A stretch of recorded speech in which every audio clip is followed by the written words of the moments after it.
The Edmonton Oilers win what may be the game of the year at Rogers Place on Monday night. But how did they do it? And there are some pretty interesting records to talk about. All that and much more on today's episode of Locked On Oilers.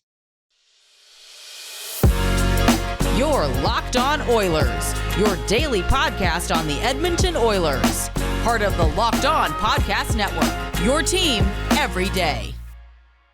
Hello and welcome back to Locked On Oilers, part of the Locked On Podcast Network, your team every day. I am your host and former Oilers game day producer, Brett Holden. As mentioned on today's episode, what a game we just saw at Rogers Place. The Edmonton Oilers beat the San Jose Sharks 5-4 with some pretty interesting records throughout the game. We will talk about that in just a second. But also on today's episode, Mattias Ekholm getting on the score sheet twice, as well as Bjugstad getting a goal in this game. So how have the newest additions for the Edmonton Oilers fared over their few games as an Edmonton Oiler? We will talk about that as well. And to wrap up today's episode, as we always do at the end of every Oilers games, the good, the bad, and the ugly from tonight's game against the San Jose Sharks.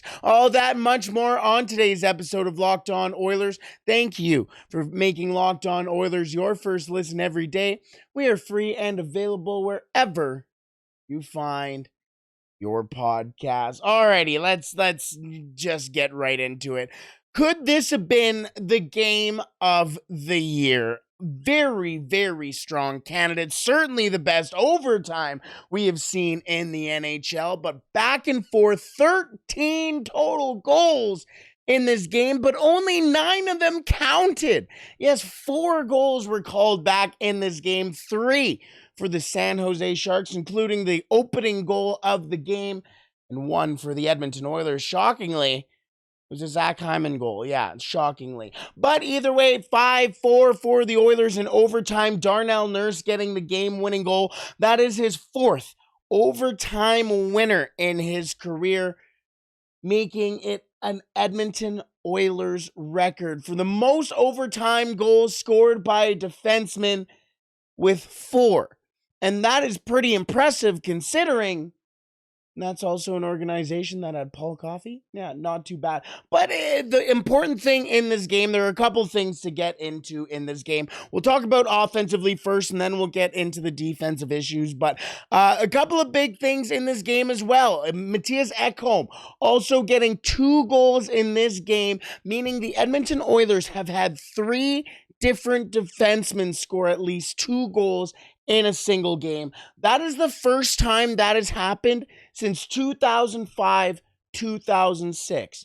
The team to do that, the 2005-2006 Edmonton Oilers, that had Chris Pronger score 2 goals, Marc-Andre Bergeron score 2 goals, and Boris Mironov, yes, Boris Mironov scored 2 goals for the Oilers in a game in 2005-2006. That is the last time any team has had 3 defensemen,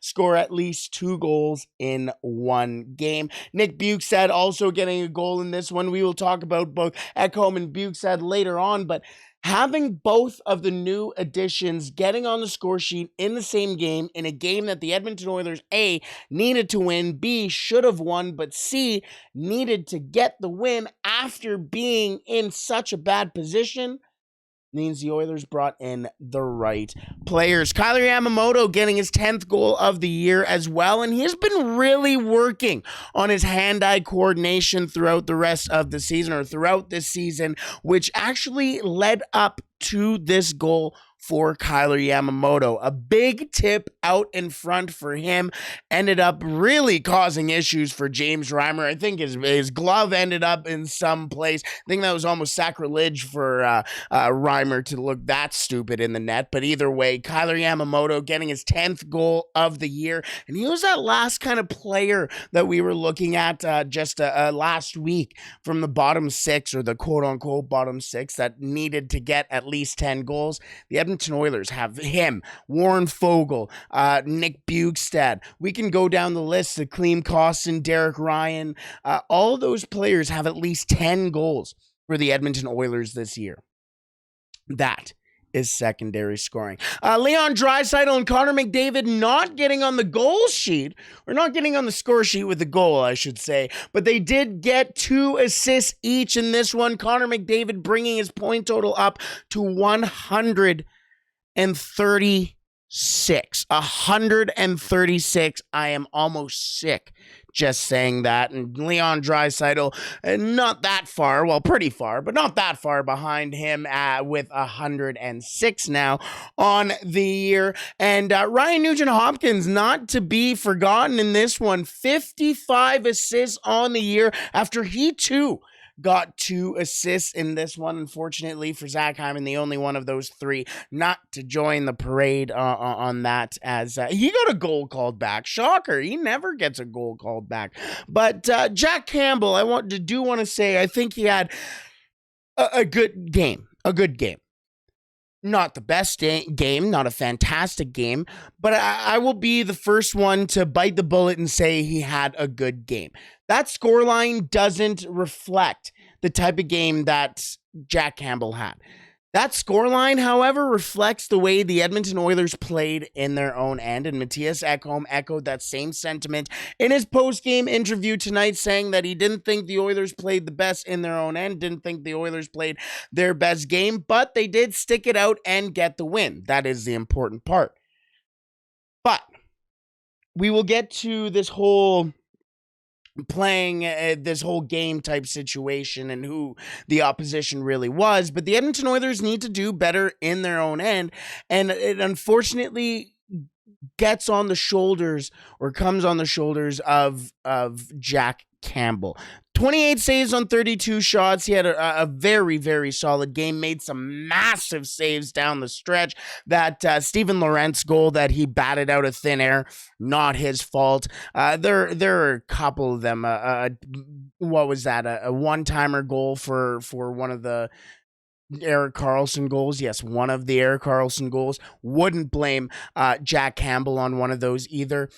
Again, you sit here and you go, oh, it's Jack Campbell. The puck went into the net, and all these smooth-brained people on Twitter go,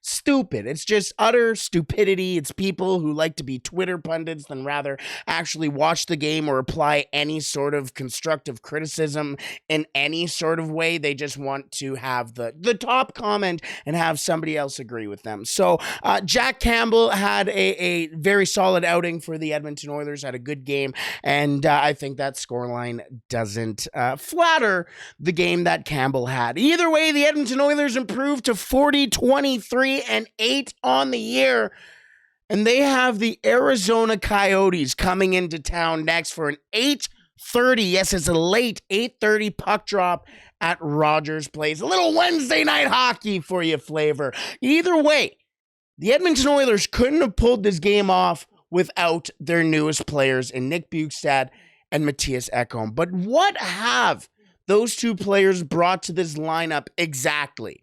We will talk about that in just a second. But first, today's episode is brought to you by Athletic Greens.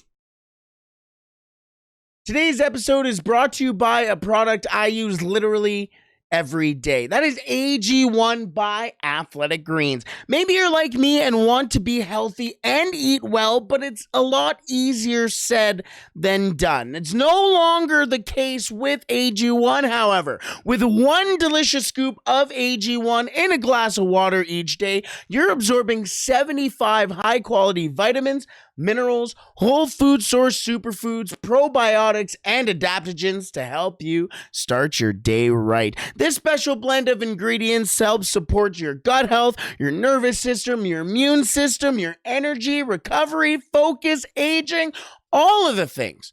All of the things. And I know it can be hard and expensive to keep track of multiple different supplements and vitamins, not to mention how hard it can be on your stomach. But AG1 costs you less than $3 a day. You're investing in your health, and it's cheaper than your cold brew habit. So right now is the time to reclaim your health and arm your immune system with convenient daily nutrition. To make it easy, Athletic Greens is going to give you a free 1-year supply of immune supporting vitamin D and 5 free travel packs with your first purchase. All you have to do is visit athleticgreens.com/NHL network. Again, that is athleticgreens.com/NHL network to take ownership over your health and pick up the ultimate daily nutritional insurance.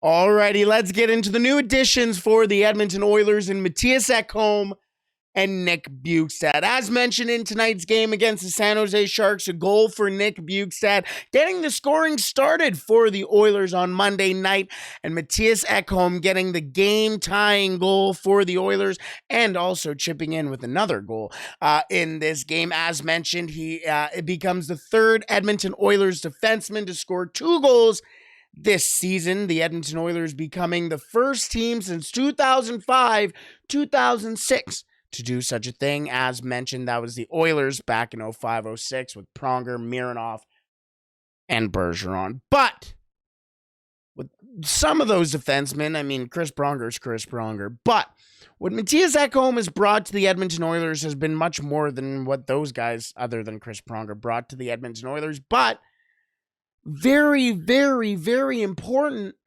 for the players around him, more specifically Evan Bjugstad. In the 10 games that Mattias Ekholm has played with the Edmonton Oilers, all 10 has been right next to Evan Bjugstad, and Evan Bjugstad's offensive numbers have jumped. A 7.77 goals for per 60 minutes puts Evan Bjugstad as the best Edmonton Oiler at 5, or in all situations when it comes to goals for per 60 minutes. That is something that Duncan Keith wasn't able to do with the way that Tyson Barrie was playing. He was in the way of Evan Bjugstad ever doing something like that, and now we have this. A fantastic contrast to what Evan Bjugstad is in Mattias Ekholm. But it's not just about what he's done to Evan Bjugstad. It's what he's done to this entire team. Now, in those 10 games that he's been in Edmonton Oilers, 3 goals, 6 assists, 9 points. He's almost a point-per-game player on the Edmonton Oilers. Could you imagine Mattias Ekholm becoming a point-per-game player for the Edmonton Oilers? But here, again, is where he makes the Edmonton Oilers better.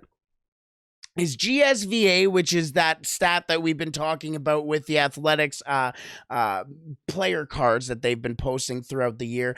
And that is basically the wins above replacement, or how many wins you actually bring to your team throughout the year. Mattias Ekholm has won 2.0 games for the team that he plays for so far this year, and that includes the Nashville Predators and the Edmonton Oilers. That puts him in the 88th percentile in the NHL.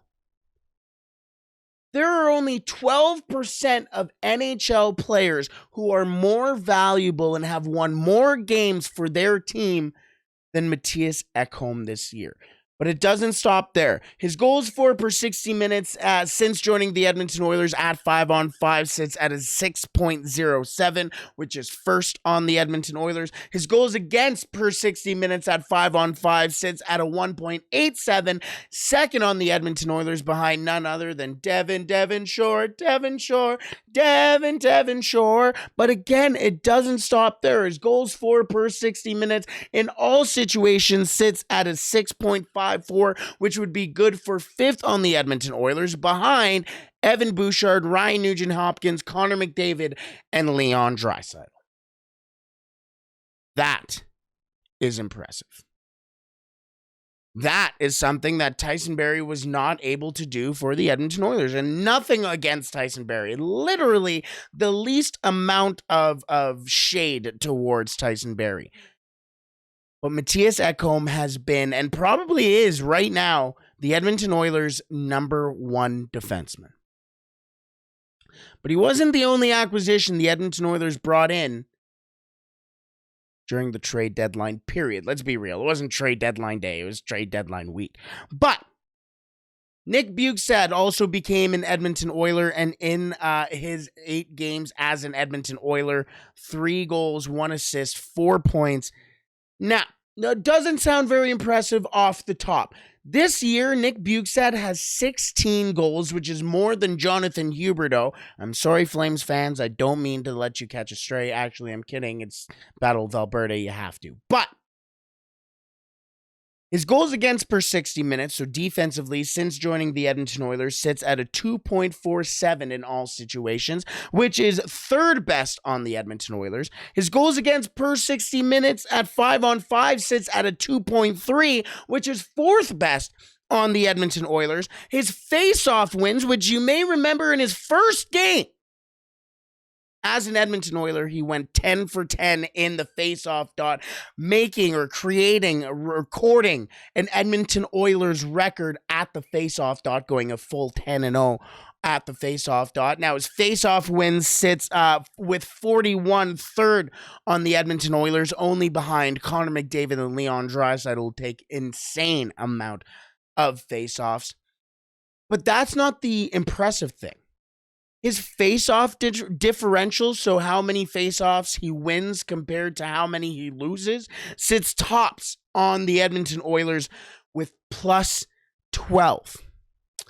His defensive differential, as well, this goes back to the Athletics player cards, sits at a 7.4 defensive differential, putting him in the 83rd percentile in the NHL. Nick Bjugstad and Mattias Ekholm are not only doing it offensively or in the neutral zone for the Edmonton Oilers, they're doing it defensively. They're doing it in the face-off dot. They're doing it in all different types of situations. And this Edmonton Oilers team has become a brand new team for the Oilers. At any given point, the Edmonton Oilers are able to scratch, and it may not be a positive or negative thing, but this shows the depth the Edmonton Oilers have. Once Dylan Holloway gets healthy, the Edmonton Oilers are going to have to figure out a way to either integrate him, or he's going to be a healthy scratch for the Oilers. Or there's a Clean Costin who can come out of the lineup, which has been, he's scored 10 goals already for the Edmonton Oilers this year. Devon Shore has been fantastic for the Oilers down the stretch. Derek Ryan may also come out of the lineup. He's also been fantastic for the Edmonton Oilers. Ryan McLeod didn't even play in this game. He can also be added to this roster. Vincent Desharnais was a healthy scratch in this game, and he's also been a fantastic defenseman for the Edmonton Oilers. A couple of tough games for him down the stretch here, but good to see him maybe get a game up top to see just how much time he has, that type of thing. Philip Broberg as well. The Edmonton Oilers are a scary team, and a lot of that has to do with as of March 1st, when the Edmonton Oilers acquired Mattias Ekholm, and a couple days later acquired Nick Bjugstad. Alrighty, let's wrap up today's episode with the good, the bad, and the ugly from tonight's game against the San Jose Sharks. But first, today's episode is brought to you by Built Bar. Looking for a delicious treat but don't want all the fat and calories? Then you gotta try Built Bar. Look, it's through March, we're almost into April, and you better be sticking with those New Year's resolutions. And I personally am, because I wanted to eat a little healthier this year, and to get that, I didn't want to sacrifice taste. Taste is a very important thing to me. I don't feel like eating cardboard, but that is perfectly attainable with Built. I don't understand how they do it, but healthy is actually tasty. Seriously, they are so delicious, you won't think they are good for you. Perfect for that New Year's resolution that's still poking its head out 4 months later. Either way, what makes built so good? Well, probably the 100% real chocolate that they use, plus all their undeniably delicious flavors on top of that 100% real chocolate, including coconut almond, excuse me. You got to get peanut butter brownie. I was getting to the peanut butter brownie, trust me. Even churro, there are so many delicious flavors by Built Bar that you can find. If you have a participating Walmart or Sam's Club around you, you can find a box of Built Bars over there. Either way, you can thank me later. Alrighty, let's wrap up today's episode with the good, the bad, and the ugly from tonight's game against the San Jose Sharks. The first being the game. The game itself was an absolute banger. Back and forth all game. If you were a neutral, you loved it. The underdog Sharks getting the goals. They were leading all game. Then all of a sudden, near the end of it, the Edmonton Oilers started to turn it on in the third period. Big saves from James Reimer and Jack Campbell. The Edmonton Oilers, the stars were out. Nick Bjugstad getting a goal as well. Mattias Ekholm getting two. It was just everything you could possibly imagine in a good hockey game, and you got it. The good in this game being, well, the game in general. The bad being the defense for the Edmonton Oilers. Look, we talked about it earlier, and everybody is going to quickly go on Twitter and use their Twitter thumbs to say, Jack Campbell had a bad game. Shut up. Watch the game. Because if you actually did watch the game, you would realize in half of those goals, well, I guess there's 4 of them, in 3 of those 4 goals, the Edmonton Oilers left somebody wide open. Wide open. They forgot about Erik Karlsson at one point, who is the best offensive defenseman in the league. You sat there and looked sloppy over and over and over again, and I feel bad for Jack, who's trying to get some sort of confidence because the Edmonton Oilers just left him out to dry. That one pad save by Jack Campbell that led to a big rebound to him, that wasn't on Jack Campbell.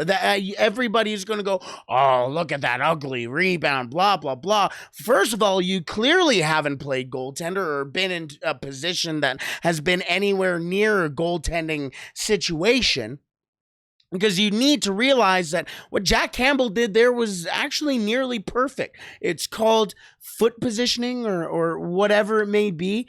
Like, you sit here and you go, oh, Jack Campbell, really bad. But you don't realize the different things that Jack Campbell actually did that absolutely pulled that horrendous defense out of the gutter and the Edmonton Oilers out of the gutter. So the bad being the defense, not Jack Campbell. If you say Jack Campbell, then you're a smooth brain. Ugly being the fact that it was an absolute slugfest with the San Jose Sharks. This is a team who is in the race for Bedard, the tank for Bedard, the be bad for Bedard, whatever you want to call this race. I don't know. The Oilers haven't been there in a couple years, so we don't have to nickname lottery races. Either way, you can't have a slugfest against the San Jose Sharks when you're trying to be a favorite in the Western Conference. It can't be done. It makes for fantastic hockey and fantastic television, and it makes me riled up just sitting there thinking of the game.